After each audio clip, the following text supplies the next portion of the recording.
mga tol. So ito yung ating bagong Barako 3. So kukunin natin yung fuel niya, kung magkano yung nakonsumo natin gasolina ngayon.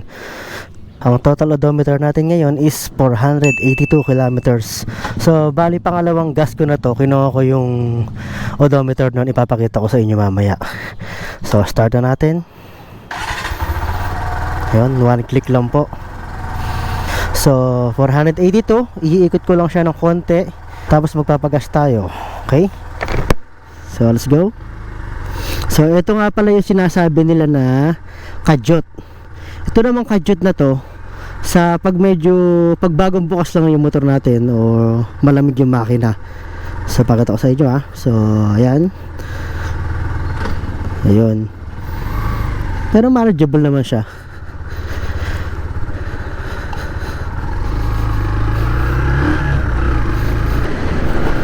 Napakalakas sa matak mga tol. So yung sa may engine, totoo yung sinasabi nila na mainit nga sa paa pag yung mainit na. Dito sa may yan, mainit yan talaga.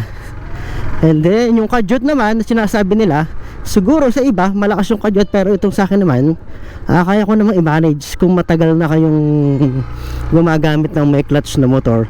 So kaya nyong kunin yung kalite, higa nga. Pero kung meron naman sa inyo na pang reset, try nyo rin mag-reset.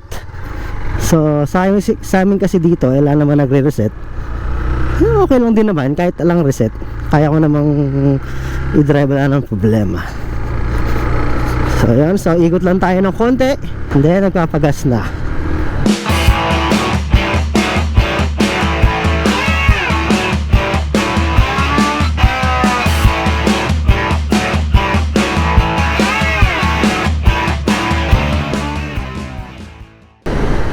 So pagkasa tayo mga tol. So tignan natin kung magkano yung, kung ilang litro yung kakasya ulit. So dito tayo sa unleaded. So odometer natin is 492.1.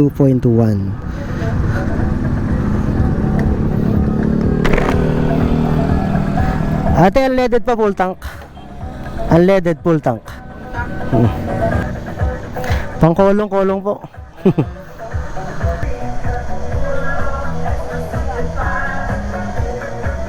Nakakita nyo naman mga tol, puno.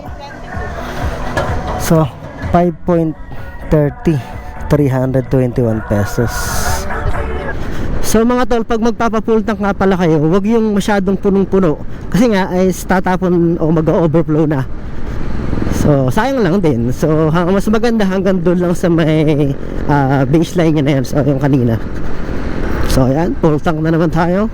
Malayo na naman ang mararating.